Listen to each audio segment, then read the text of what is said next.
नमस्ते, फुड क्याप्सुलमा यहाँलाई स्वागत छ। म यस भिडियोमा बारा बनाएर देखाउँदैछु। ल अब सुरु गरौँ है त।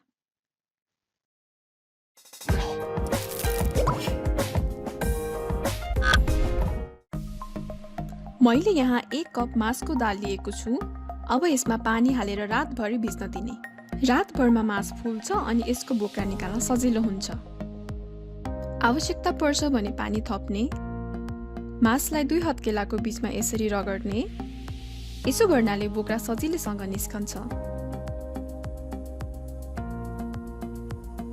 अनि बोक्रा हलुको हुनाले माथि आउँछ र पानी खन्याउँदा सजिलैसँग छुटिन्छ। यसरी 2-3 चोटी पखाल्नु पर्छ।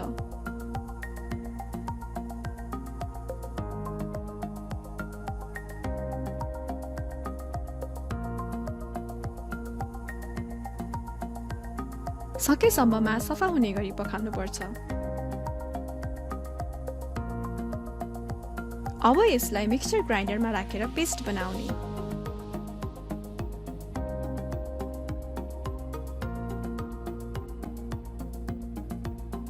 मिक्सचरमा माससँगै 3-4 वटा लसुनको केस्रा र एउटा सानो अदुवाको टुक्रा पनि हालेर ब्लेन्ड गर्ने।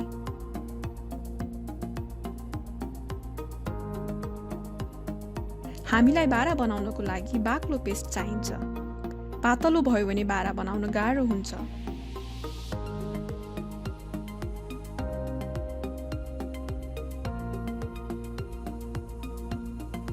आवश्यकता पर्यो भने मात्र 2-3 चम्चा जति पानी हालेर ब्लेन्ड गर्ने।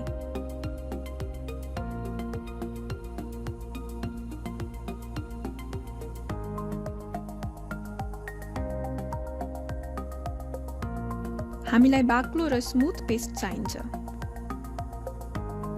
हाम्रो मासको पेस्ट रेडी भयो। अब एउटा भाँडोमा यसलाई खन्याउने। यसमा सानो चम्चाले 1 चम्चा नुन राख्ने अनि मज्जाले चलाउने। 2-3 मिनेट जति लगातार चलाउनु पर्छ। यो गर्नाले बारा बनाउँदा फुल्छ अनि बाहिरको भाग क्रन्ची भएर एकदम मिठो हुन्छ।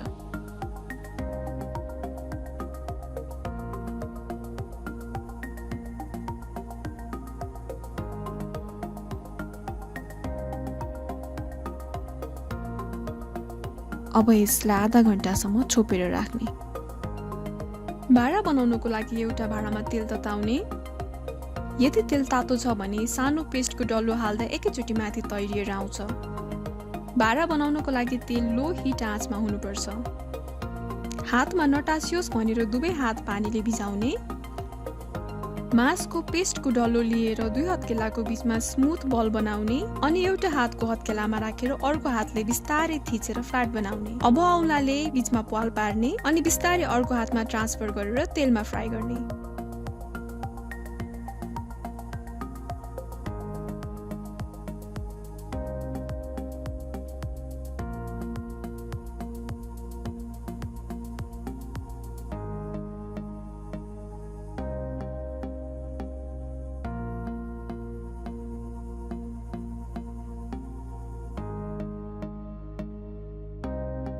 बीच-बीचमा यसलाई चलाउनु पनि पर्छ।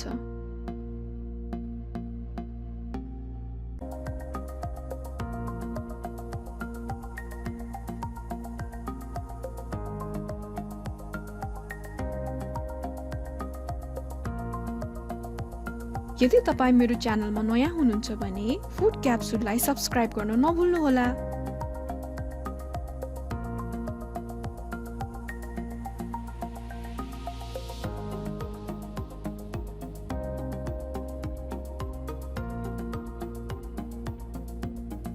यसरी बाँकी सबै पेस्टको बारा बनाउँदै जाने।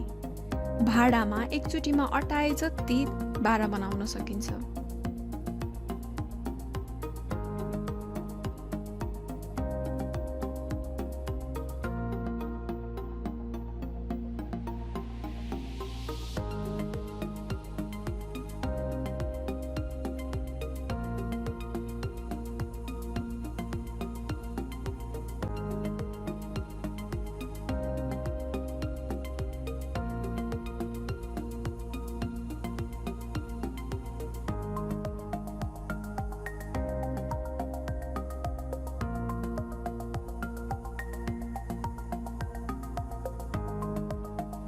एकापट्टि हल्का गोल्डन ब्राउन भएपछि पल्टाइदिने अनि दुवैपट्टि राम्ररी पकाउने।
दुवैपट्टि पाकेर गोल्डन ब्राउन भएपछि यसलाई तेलबाट निकालेर प्लेटमा राख्ने।